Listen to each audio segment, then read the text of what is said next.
اللہ نے ان کے سامنے لا کے رکھ دی. تو یہ اللہ کی طرف سے برکت کا ملنا اور برکت کا حصول جو ہے یہ بھی اللہ کی نعمتوں میں سے ایک نعمت ہے.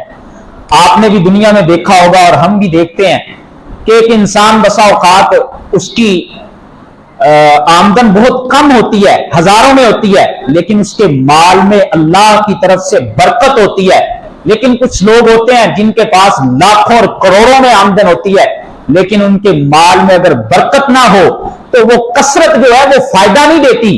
ہمیں کثرت کے ساتھ ساتھ اللہ سے برکت بھی مانگنی چاہیے. اللہ ہمارے مالوں میں برکتیں عطا فرما دیں. اللہ فرماتے ہیں اس برکتوں کے لیے کرنا کیا پڑے گا کہ تمہیں تقوی اختیار کرنا پڑے گا. جب تم صحیح معنوں میں تقوی اختیار کرنے والے بن جاؤ گے پھر اللہ تمہارے اوپر برکتوں کے نزول فرمائیں گے. اس کے بعد آگے اس سورہ مبارکہ میں اللہ رب العالمین نے قدر تفصیل سے موسیٰ علیہ السلام کا واقعہ بیان کیا ہے. اللہ فرماتے ہیں ہم نے موسیٰ علیہ السلام کو فرعون اور اس کے سردار جو تھے ان کی طرف نشانیاں دے کے بھیجا اور موسیٰ علیہ السلام نے ان کو جا کے کہا انی رسول من رب العالمین، میں تمہاری طرف اللہ کا رسول بنا کر کے بھیجا گیا ہوں. یہ فرعون جو خدائی کا دعویٰ کرنے والا تھا، موسیٰ علیہ السلام نے اس کو کہا ارسل معی بنی اسرائیل، یہ بنی اسرائیل جن کو تم نے اپنا غلام بنا کے رکھا ہوا ہے، ان کے بچوں کو اور عورتوں کو اور ان کی عورتوں کو تم ذبح، ان کے بچوں کو تم ذبح کرتے ہو اور عورتوں کے ساتھ تم برے فعل کرتے ہو، ان کو تم چھوڑ دو، ان کو میرے ساتھ بھیج دو. اللہ فرماتے ہیں جب موسیٰ علیہ السلام نے یہ بات کہی تو یہ کہنے لگا کہ تمہارے پاس کیا دلیل ہے، مجھے اپنی دلیل تو دکھاؤ کہ تم رب کی طرف سے جو ہے وہ رسول بنا کر کے بھیجے گئے ہو. اللہ فرماتے ہیں موسیٰ علیہ السلام نے اپنے عصا کو ڈالا تو وہ ایک اژدہا بن گیا اور موسیٰ علیہ السلام نے اپنے ہاتھ کو کھینچ کر کے جب اس کے سامنے کیا تو وہ دیکھنے والوں کے لیے بڑا روشن ہو گیا.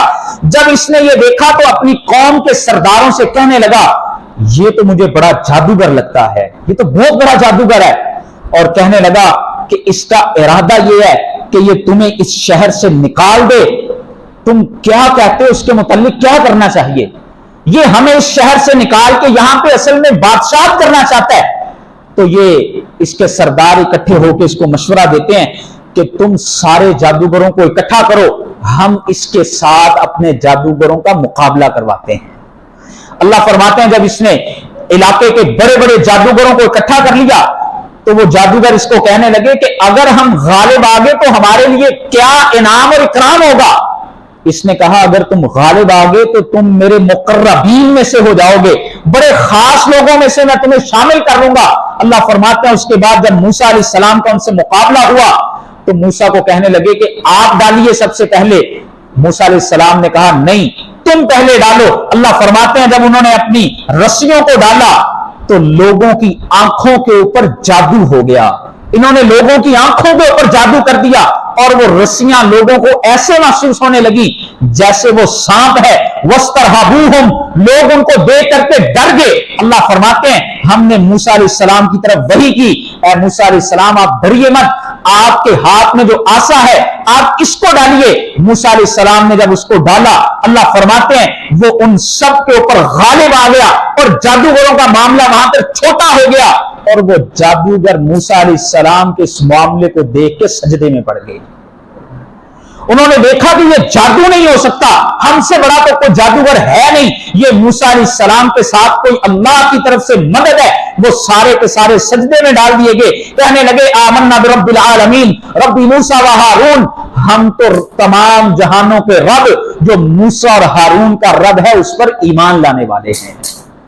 اللہ فرماتے ہیں جب انہوں نے یہ کہا تو فرعون نے کہا کہ تم نے میری اجازت سے پہلے موسیٰ پر ایمان لے آئے، میں نے تو تمہیں اجازت نہیں دی، اب تم ایمان لے آئے ہو. اس ایمان کی پیداش میں اب میں تمہارے مخالف سمت میں ہاتھوں اور پیروں کو کاٹ دوں گا اور میں تم سب کو سولی پر لٹکا دوں گا.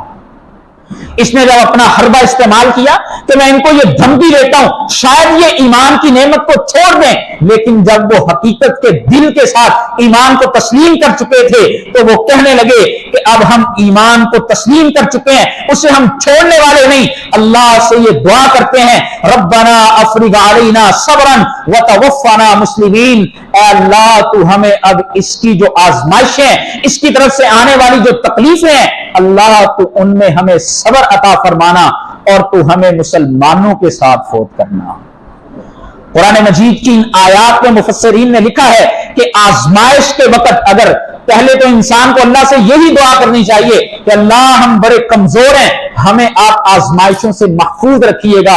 लेकिन अगर जिंदगी में कभी कोई आजमाइश आ जाए तो उस मौके पे इंसान को ये कलिमात पढ़ने चाहिए, रब्बना अफ्रिग अलैना सब्रन, अल्लाह अब इस आजमाइश में हमें तू सब्र देना, वतवफ्फना मुस्लिमीन, अल्लाह जब हम फौत हो तो हम तेरे फरमा बरदार हो। अल्लाह फरमाते हैं उसके बाद मूसा अलैहिस्सलातु वस्सलाम ने अपनी कौम को समझाया, इस्ताईनु बिल्लाह, तुम अल्लाह से मदद तलब करो, इस्बिरु, तुम सब्र करो, इन्नल अर्दा लिल्लाह, ये जमीन सारी की सारी अल्लाह के लिए है, हम यहां से किसी और जगह पर चले जाएंगे। अल्लाह फरमाते हैं मूसा अलैहिस्सलातु वस्सलाम के बाद जब मूसा अलैहिस्सलाम ने फिरौन और उसकी जो कौम थी उनको जब समझाया वो ना समझे तो फिर उनके ऊपर अल्लाह की तरफ से कुछ अजाब भी आए। अल्लाह ने उनका भी यहां पे जिक्र किया है। अल्लाह फरमाते हैं हमने उनके ऊपर तूफान भेजे, उनके ऊपर जुओं का, टिड्डी दिल का और खून के अजाब भेजे। वो जहां भी देखते थे जुएं होती थी, जहां देखते थे खून होता था। जब उनके ऊपर ये अजाब आए तो मूसा अलैहिस्सलाम के पास आए और आके कहने लगे, उदउ लना रब्बका बिमा आहिदा इंदक, आप अपने रब से दुआ कीजिए ये अजाब हमसे टल जाए, हम मूसा और उसके रब पर ईमान लाने वाले बन जाएंगे। लेकिन जब वो अजाब खत्म हो जाता तो ये बनी इसराइल के लोग जो हैं ये फिर जाते थे। अल्लाह फरमाते हैं उसके बाद फिर हमने मूसा अलैहिस्सलातु वस्सलाम को ये हुक्म दिया कि आप बनी इसराइल को लेके यहां से निकलें। जब मूसा अलैहिस्सलाम लेके निकलते हैं आगे समंदर आ जाता है और पीछे से फिरौन अपनी फौजों के साथ इनके पीछे आते आते इनके पीछे आ जाता है। अब बनी इसराइल के लोग परेशान हो जाते हैं कि आगे पानी है, पीछे फिरौन की फौजें आ गई हैं, अब पानी में जाते हैं फिर भी डूब जाते हैं, अगर यहां पर ठहरते हैं तो ये अब रास्ते बंद हो गए हैं। अल्लाह अपने बंदों को जब सारे रास्ते बंद हो जाएं अल्लाह वहां से भी निकाल देते हैं। जब हर तरफ से रास्ते बंद नजर आते हैं, इंसान को कुछ समझ नहीं आ रही होती कि अब मैं क्या करने वाला हूं। जो अल्लाह के लिए कुर्बानियां देने वाला होता है अल्लाह उसके लिए वहां से भी रास्ते निकालते हैं। अल्लाह फरमाते हैं फंतकमना मिनहुम फअगरकना फिल यम्मी, हमने मूसा को हुक्म दिया, ए मूसा अलैहिस्सलाम आप अपने आसे को मारिए। अल्लाह आपके लिए समंदर को दो हिस्सों में तकसीम करके आपके लिए ऐसा रास्ता बनाएंगे कि आपके पांव के नीचे दलदल भी नहीं होगी बल्कि नीचे जो रेत होगी अल्लाह उसको भी खुश्क कर देंगे। अल्लाह ने ऐसा रास्ता बनाया। जब बनी इसराइल को लेके मूसा अलैहिस्सलाम निकले तो पीछे से फिरौन ने देखा कि रास्ता बना हुआ है, ये भी अपनी फौजों के साथ आ गया। अल्लाह फरमाते हैं हमने उसको वहां पर फिर गर्क कर दिया और मूसा अलैहिस्सलाम जो है वो अपनी कौम को लेकर के उस समंदर को पार करके चले गए। उसके बाद आगे अल्लाह ने फिर बनी इसराइल के कुछ हालात का जिक्र किया है। जब ये वहां से चले गए अल्लाह फरमाते हैं ये एक ऐसी कौम पे आए कि इन्होंने देखा कि यहां पर कुछ लोगों ने बुत बना करके रखे हुए हैं। ये मूसा अलैहिस्सलाम को कहने लगे इजअल लना आलिहन कमा लहुम आलिहा, ए मूसा अलैहिस्सलाम आप हमारे लिए भी कोई माबूद बना दीजिए जिस तरह इनके लिए माबूद हैं। ये वो कौम है जिसने इतनी बड़ी बड़ी निशानियां भी देखी लेकिन उसके बावजूद जो है वो अपनी जुबान से ये बात कर रहे थे। मूसा अलैहिस्सलाम ने इनको समझाया, कहा इन्नकुम कौमुन तजहलून, तुम कैसी जहालत की बात कर रहे हो कि तुम यहां पर आके भी अल्लाह के अलावा किसी और माबूद का तकाजा कर रहे हो। मूसा अलैहिस्सलाम ने जब इनको समझाया इनको बात समझ आ गई, कहा कि तुम अल्लाह के अलावा किसी और को माबूद तलाश कर रहे हो, हालांकि उस अल्लाह ने तुम्हें तमाम जहानों पर फजीलत अता फरमाई है। और एक मुकाम पर अल्लाह फरमाते हैं एक वक्त था कि इस उम्मत मोहम्मदिया से पहले हमने बनी इसराइल को तमाम जहानों के ऊपर फजीलत अता फरमाई थी। उसके बाद आगे अल्लाह ताला ने इस चीज का जिक्र किया है, हमने मूसा अलैहिस्सलातु वस्सलाम को 40 रात के लिए जो अपने पास बुलाया वो कोहे तूर के पास मूसा अलैहिस्सलाम गए। वहां पर फिर अल्लाह रब्बुल आलमीन से मूसा अलैहिस्सलाम का मुकालमा भी हुआ और वहां पे मूसा अलैहिस्सलाम ने अपने अल्लाह से इस बात का तकाजा भी किया, रब्बी अरिनी, अल्लाह आप मुझे अपना दीदार करवाइए। अल्लाह रब्बुल आलमीन ने फरमाया, ए मूसा आप मेरा दीदार नहीं कर सकते, हाँ वलाकिन जुर इलल जबली, आप इस पहाड़ की तरफ देखिए, फ़इन इस्तक़र्रा मकानहु, अगर ये अपनी जगह पर ठहरा रहा, मैं इस पे अपनी तजल्ली डालता हूं, फिर तुम भी मुझे देख लोगे। अल्लाह फरमाते हैं, फलम्मा तजल्ला रब्बुहु लिल जबली, जब अल्लाह ने उस पहाड़ के ऊपर अपनी तजल्ली डाली, फजअलहु दक्का व खर्रा मूसा साइका, वो पहाड़ रेजा रेजा हो गया और मूसा अलैहिस्सलाम बेहोश होकर के गिर गए। और जब मूसा अलैहिस्सलाम खड़े हुए, अफाका हुआ, आला सुब्हानका, मूसा अलैहिस्सलाम ने कहा, अल्लाह आपकी जात तो पाक है। इस दुनिया में अल्लाह ने किसी को वो आंख ही नहीं दी जो अपने रब का दीदार कर सके, उसमें ये सकत हो। अल्लाह फरमाते हैं, ला तुदरिकुल अबसार, उसको कोई आंख पा नहीं सकती। रसूलुल्लाह सल्लल्लाहु अलैहि वसल्लम जब मेराज करके आए तो अम्मी आयशा सिद्दीका रज़ी अल्लाह तआला ने सवाल किया, अल्लाह के नबी, हल तरा रब्बहु, क्या आपने अपने रब को देखा है? सही मुस्लिम की हदीस है, नबी अलैहिस्सलातु वस्सलाम ने फरमाया, अन्नहु नूरुन अन्ना रआहु, वो तो नूर है, उसको कैसे देखा जा सकता है। और नबी अलैहिस्सलाम ने फरमाया, कल क़यामत के दिन अल्लाह रब्बुल आलमीन जन्नत में अपने बंदों को ये नेमत अता फरमाएंगे कि वहां पर नेमतों की, जन्नत की नेमतों में से एक बड़ी नेमत अल्लाह रब्बुल आलमीन का दीदार होगा, जो अल्लाह वहां पे अपने मोमिन बंदों को अता फरमाएंगे। उसके बाद आगे अल्लाह रब्बुल आलमीन ने इन बनी इसराइल के उस वाक़े का भी जिक्र किया है कि जब मूसा अलैहिस्सलाम 40 रातों के लिए चले गए तो पीछे से सामरी ने इनके लिए बछड़ा बना दिया जिससे आवाज निकलती थी, इन्होंने उसको अपना माबूद बना दिया। और जब मूसा अलैहिस्सलाम वापस आए, मूसा अलैहिस्सलाम ने अपने भाई के ऊपर गुस्सा भी किया और कहा कि ये क्या हुआ है, इन्होंने अल्लाह के अलावा इसको माबूद बना लिया है। मूसा अलैहिस्सलाम ने फिर अपने रब से ये दुआ भी की, रब्ब इग़फिरली व अखी, अल्लाह आप मुझे भी माफ कर दीजिए, मेरे भाई को भी माफ कर दीजिए। इस दुआ का जिक्र करके अल्लाह रब्बुल आलमीन ने बनी इसराइल का यहां पर तज़किरा खत्म करके उसके बाद आगे अल्लाह फरमाते हैं, ये बनी इसराइल जो है ये ऐसी कौम है जो अपने पास मौजूद किताबों में मेरे नबी उम्मी के लिखे हुए तज़किरे भी पाते हैं। रसूलुल्लाह सल्लल्लाहु अलैहि वसल्लम की रिसालत का इस्बात किया है कि नबी मोहम्मद सल्लल्लाहु अलैहि वसल्लम के तज़किरे मक्तूबन इंदहुम फित तौरात वल इंजील, इनके यहां तौरात और इंजील के अंदर लिखे हुए हैं।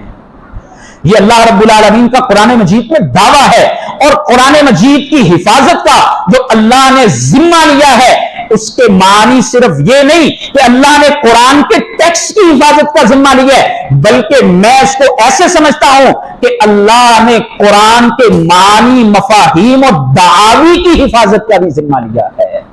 आज अगरचे यहूद और नसारा ने अपनी किताबों में जितनी मर्जी तहरीफें कर दी हैं, लेकिन आज भी रसूलुल्लाह सल्लल्लाहु अलैहि वसल्लम की पेशन गोइयां उनकी किताबों के अंदर मौजूद है। गज़लुल गज़लात में नबी मोहम्मद सल्लल्लाहु अलैहि वसल्लम का नाम भी मौजूद है। अगर आप असल टेक्स्ट हिब्रू उठा के देखें उसके अंदर हिक्कु ममतकिन व कुल्लु मुहम्मदिन आज भी मौजूद है। रसूलुल्लाह सल्लल्लाहु अलैहि वसल्लम का नाम और इशारे तो इतने ज्यादा हैं जो अल्लाह के इस कुरान के दावे को साबित करते हैं। उसके बाद आगे अल्लाह रब्बुल आलमीन ने रसूलुल्लाह सल्लल्लाहु अलैहि वसल्लम के कुछ औसाफ का जिक्र किया है। अल्लाह फरमाते हैं, ये नबी मोहम्मद सल्लल्लाहु अलैहि वसल्लम की जब लोगों में बेअसत हुई तो उसकी वजह से यदउ अनहुम इसरहुम वल अगलाल लती कानत अलैहिम, अल्लाह ने इस नबी के जरिए लोगों ने जो अपनी गर्दनों में खुद टोक बना के डाल रखे थे उनको खत्म कर दिया। जो इन्होंने बोझ अपने ऊपर सवार कर रखे थे उनको खत्म कर दिया। पहली उम्मतों के अंदर जो आदमी शिरक करता था उसकी सजा कत्ल हुआ करती थी, लेकिन रसूलुल्लाह सल्लल्लाहु अलैहि वसल्लम की उम्मत में अगर कोई शिरक कर ले तो अल्लाह ने उसको माफी का चांस दिया है कि वो अगर अल्लाह से माफी मांग लेता है अल्लाह उसको माफ कर देते हैं। इसी तरह पहली उम्मतों के अंदर نماز کے لیے, عبادت کے لیے معبد خانہ خاص ہوا کرتا تھا, وہ اس سے باہر نماز نہیں پڑھ سکتے تھے. لیکن اس امت کے لیے اللہ رب العالمین نے کیسی آسانیاں فرمائی. رسول اللہ صلی اللہ علیہ وسلم نے فرمایا, اللہ نے میرے لیے ساری زمین کو پاک اور مسجد بنا دیا ہے. پہلی امتوں میں لوگ عورت کو زندہ دربور کر دیا کرتے تھے.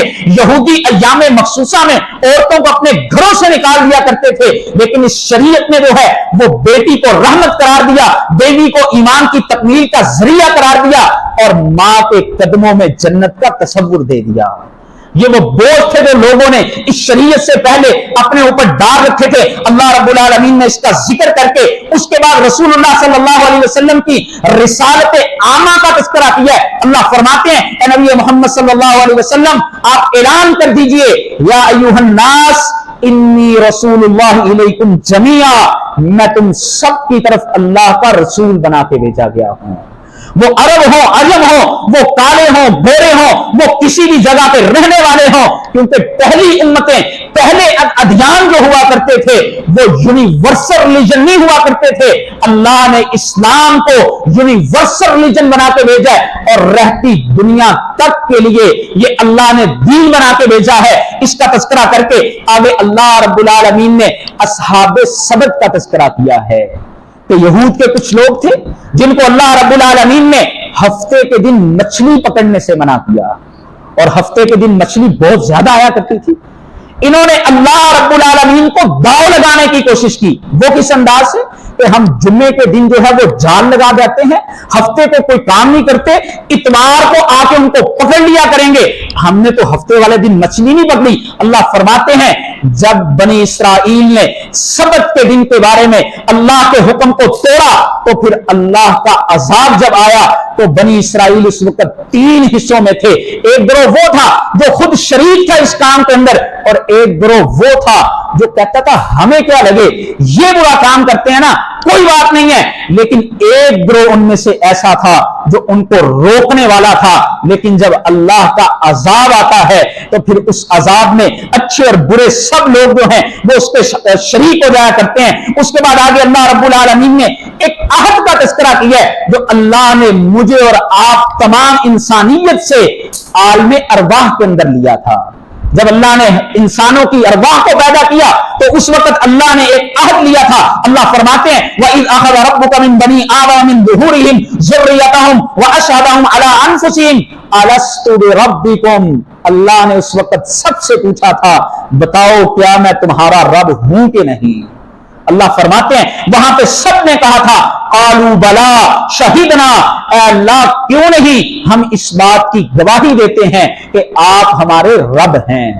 اللہ نے اس عہد کا ذکر اس لیے کیا کہ تم اس عہد کو کبھی بھول نہ جانا, اس کو یاد رکھنا کہ تم نے میرے ساتھ عہد کیا ہوا ہے. اور مومن وہ ہوتے ہیں جو اپنے عہد کو پورا کرنے والے ہوتے ہیں. اس کے بعد آگے اللہ فرماتے ہیں, ایسے لوگ جو اس عہد کو بھول جاتے ہیں, اللہ کے راستے کو جب انسان چھوڑ جاتا ہے, انسان کو اللہ نے بڑی فضیلتیں بھی عطا کی ہیں, لیکن جب وہ انسان اللہ کے راستے کو چھوڑ دیتا ہے تو اللہ فرماتے ہیں اولئک کالانعام بل ہم اضل. پھر کیفیت یہ بھی بن جاتی ہے, بسا اوقات انسان جانوروں سے بھی بدترین ہو جاتا ہے. جب یہ اللہ کے راستے کو چھوڑتا ہے تو پھر یہ جانور کیا, جانوروں سے بھی بدترین ہو جاتا ہے. اس کے بعد آگے اللہ فرماتے ہیں وَلِلَّهِ الْأَسْمَاءُ الْحُسْنَى فَادْعُوهُ بِهَا. اللہ کے لیے اچھے اچھے نام ہیں, تم ان ناموں کے ساتھ اپنے رب کو پکارا کرو. تم ان ناموں کو لے کر کے اپنے اللہ کو یاد کیا کرو. کبھی اس کے رحمان ہونے کو یاد کرو, کبھی اس کے رؤوف ہونے کو یاد کرو, کبھی اس کے رحیم ہونے کو یاد کیا کرو. رسول اللہ صلی اللہ علیہ وسلم کی صحیح بخاری میں حدیث ہے, اللہ کے نبی صلی اللہ علیہ وسلم نے فرمایا اللہ کے لیے 99 نام ہیں, فمن احصاها, جس انسان نے اس کا احصاء کر لیا. اور احصاء کے علماء نے 3 معنی بیان کیے ہیں کہ احصاء کا مطلب یہ ہے कि उनको पढ़ लेना, उनको समझ लेना और उनको याद कर लेना। जिसने ये 3 काम कर लिए, रसूलुल्लाह सल्लल्लाहु अलैहि वसल्लम फरमाते हैं दखलल जन्ना, ऐसे आदमी को अल्लाह अपनी जन्नत का दाखिला अता फरमाते हैं। आज हमें कोशिश करनी चाहिए कि अल्लाह के वो नाम हम याद करें। उसके बाद आगे अल्लाह रब्बुल आलमीन ने इस चीज का जिक्र किया कि नबी मोहम्मद सल्लल्लाहु अलैहि वसल्लम, ये लोग आपसे सवाल करते हैं क़यामत कब आएगी, आप उनको बतलाइए कि उसके वकूअ के मुतालिक अल्लाह के अलावा कोई भी नहीं जानता है। हाँ, फरमाया इनको बता दीजिए ला यातीकुम इल्ला बुग़ता, ये जब तुम्हारे पास आएगी तो ये अचानक आएगी, तुम्हें पता भी नहीं चलेगा। रसूलुल्लाह सल्लल्लाहु अलैहि वसल्लम ने फरमाया कि एक इंसान जो अपना काम कर रहा होगा, किसी चीज को नीचे से ऊपर उठाने वाला होगा, ये अपनी चीज को उठा नहीं सकेगा, उससे पहले तुम्हारे ऊपर क़यामत आ जाएगी। और अल्लाह रब्बुल आलमीन ने यहां पे इस चीज का भी जिक्र किया कि नबी मोहम्मद सल्लल्लाहु अलैहि वसल्लम आप कह दीजिए कि इन सारी चीजों का जो इल्म है वो मेरे अल्लाह के पास है। हाँ, ला अमलिकु लिनफ्सी ज़र्रम वला नफ़अम वला ज़र्रा इल्ला मा शा अल्लाह, मैं तो अपनी जात के लिए भी नफे और नुकसान का मालिक नहीं हूं, मगर जो मेरा अल्लाह चाहता है वही मेरे लिए होता है। और आप फरमा दीजिए वलो कुन्तु अअलमुल गैबा, अगर मैं गैब की बातें जानता होता, लस्तक्सरतु मिनल खैर, तो मैं खैर की बहुत सारी बातों को अपने लिए पहले से जमा कर लेता। और रसूलुल्लाह सल्लल्लाहु अलैहि वसल्लम की जिंदगी जो एज अ इंसान आपने बशर जिंदगी गुजारी यहां पे, उसमें देखें अल्लाह के नबी की जात के साथ ऐसे मामलात हुए, आपके घर वालों पे, अम्मी आयशा सिद्दीका पे तहमत लग गई, अल्लाह के नबी 1 महीना परेशान रहे। जब वही आई तो फिर रसूलुल्लाह को पता चल सका कि असल हकीकत क्या है। तो अल्लाह रब्बुल आलमीन ने यहां पे इसका जिक्र किया है। उसके बाद इस सूरा के इख्तिताम पे अल्लाह रब्बुल आलमीन ये फरमाते हैं, ए ईमान वालो, इज़ा कुरियल कुरान, जब तुम्हारे ऊपर कुरान पढ़ा जाए, उस कुरान को गौर के साथ तुम सुना करो। अल्लाह फरमाते हैं उस वक्त तुम शोर ना किया करो, व अंसितू लहू, उस वक्त खामोश हो जाया करो, लअल्लकुम तुरहमून, ताकि तुम्हारे ऊपर जो है वो रहम कर दिया जाए। बाद लोगों ने यहां से इस बात का इस्तेदलाल करने की कोशिश भी की है कि नमाज में इमाम के पीछे सूरत फातिहा नहीं पढ़नी चाहिए, क्योंकि इमाम क़िराअत कर रहा होता है और उस वक्त कुरान को खामोशी से सुनना चाहिए। उन लोगों को ये आयत समझने में गलती लगी है। ये मक्की सूरा है और सहाबा कहते हैं कि शुरू इस्लाम में जब जमात के साथ नमाज फर्ज हुई, हम मदीने में जब नमाज में आके शरीक होते तो हम साथ वाले साथी से आके पूछ लिया करते थे कि ये कौन सी रकत चल रही है। हत्ता कि जब अल्लाह ने ये आयतें नाजिल की, वक़ूमू लिल्लाहि क़ानितीन, कि जब तुम अल्लाह के लिए खड़े हो उस वक्त आपस में बातें मत किया करो, बड़ी तवज्जो से खड़े हुआ करो। सहाबा कहते हैं हमने उस वक्त ये बातें करना मना की। और रसूलुल्लाह की हदीस जामे तिर्मिज़ी में मौजूद है, अल्लाह के नबी सल्लल्लाहु अलैहि वसल्लम ने एक दिन सहाबा से पूछा, अरे सहाबा हल तक़राऊना खल्फी, जब मैं नमाज पढ़ा रहा होता हूं तो मुझे लगता है कि तुम मेरे पीछे क़िराअत करते हो। सहाबा ने कहा नाम या रसूलुल्लाह, हाँ अल्लाह के रसूल सल्लल्लाहु अलैहि वसल्लम हम क़िराअत करते हैं। आपने फरमाया ला तक़राउ इल्ला बि उम्मिल कुरान, तुम जब मेरे पीछे जहरी नमाजों में खड़े हो, मैं क़िराअत कर रहा हूं, उस वक्त तुम सिवाय फातिहा के कुछ ना पढ़ा करो। और एक हदीस में रसूलुल्लाह सल्लल्लाहु अलैहि वसल्लम ने फरमाया ला सलात लिमन लम यक़रा बिफातिहातिल किताब, ऐसा इंसान जो नमाज में सूरतुल फातिहा नहीं पढ़ता है उसकी तो नमाज ही नहीं होती है। और फिर इस सूरा के इख्तिताम पे अल्लाह फरमाते हैं कि तुम अपने रब को याद किया करो, चाहे आहिस्ता आवाज में, चाहे ऊंची आवाज में, सुबह के वक्त में, शाम के वक्त में, तुम अपने रब से गाफिल होने वालों में से ना होना। वला तकुन मिनल गाफिलीन, सुस्ती हो जाना और बात है, गफलत का शिकार हो जाना अल्लाह मुझे और आपको इससे महफूज फरमाए। ये सूरह मुबारक यहां पे खत्म होती है, आगे सूरह अनफाल शुरू होती है। अनफाल का माना है माले गनीमत। अल्लाह रब्बुल आलमीन ने इस सूरह मुबारक के शुरू में इस बात का जिक्र किया। अल्लाह फरमाते हैं जो ईमान वाले हैं, जो मोमिन हैं, इज़ा ज़ुकिरल्लाह वजिलत कुलूबुहुम, जब उनके सामने अल्लाह का जिक्र किया जाता है तो उनके दिल डर जाते हैं, उनके दिल डर जाते हैं। और अल्लाह फरमाते हैं वइज़ा तुलियत अलैहिम आयातुहु ज़ादतहुम ईमाना, जब उनके ऊपर अल्लाह की आयतें पढ़ी जाती हैं उनका ईमान बढ़ जाता है। इससे पता चलता है कि ईमान में कमी और पेशी भी होती है। ईमान कभी कम होता है, कभी ज्यादा होता है। अल्लाह के नबी सल्लल्लाहु अलैहि वसल्लम का एक सहाबी एक दिन आपके पास आया और आपको कहने लगा, अल्लाह के नबी, हम आपकी मजलिस में होते हैं, ईमान की कैफियत ही कुछ और होती है। जब आपसे उठ के हम चले जाते हैं तो हमारे ईमान की कैफियत कुछ और हो जाती है। रसूलुल्लाह सल्लल्लाहु अलैहि वसल्लम ने फरमाया कि इससे पता चलता है कि ईमान में कमी और ज्यादती होती है। अल्लाह के नबी फरमाते हैं, अगर तुम्हारे ईमान की कैफियत हर वक्त यही रहे जिस वक्त तुम मेरे साथ होते हो, तो तुम अल्लाह के फरिश्तों को जमीन पे अपने सामने चलता फिरता पालो। तो ईमान जो है, इसकी बढ़ोतरी वाले हमें काम करने चाहिए जिनके साथ ईमान में इजाफे होते हैं। उसके बाद आगे अल्लाह रब्बुल आलमीन ने इस चीज का जिक्र किया है कि मोमिन जो होते हैं, जब दुश्मनों से इनका मुकाबला होता है तो ये मैदान जंग से भागते नहीं हैं। मैदान जंग से फरार जो है, ये कबीरा गुनाहों में से गुनाह है। अबू दाऊद के अंदर हदीस है, रसूलुल्लाह सल्लल्लाहु अलैहि वसल्लम ने फरमाया कि तुम दुश्मन के साथ मिलने की ख्वाहिश ना किया करो कि अल्लाह मेरा दुश्मन से के साथ मुकाबला करवाए। फरमाया जब दुश्मन से मुकाबला हो जाए फिर तुम भागा मत करो, फिर दुश्मन का मुकाबला किया करो। उसके बाद आगे अल्लाह फरमाते हैं, ए ईमान वालो, अतीउल्लाह व अतीउर रसूल, तुम अल्लाह और उसके रसूल की इताअत करने वाले बन जाओ।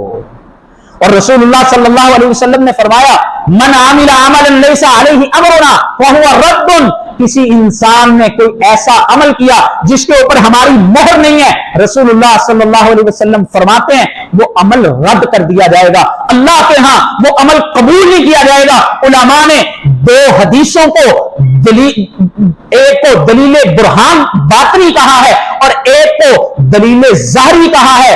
बातनी आमाल की दलील इन्नमल आमालु बिन्नियात है और ज़ाहरी आमाल की दलील अल्लाह के यहां कबूल होने के लिए वो रसूलुल्लाह की इताअत है। अगर रसूलुल्लाह की इताअत के मुताबिक अमल नहीं है तो वो अल्लाह के यहां कबूल नहीं होता है। उसके बाद आगे इस सूरत इस पारे के इख्तिताम पे अल्लाह रब्बुल आलमीन ने इस चीज का जिक्र किया कि नबी मोहम्मद सल्लल्लाहु अलैहि वसल्लम, आप जब तक इनमें हैं अल्लाह इनको अजाब नहीं देने वाले हैं।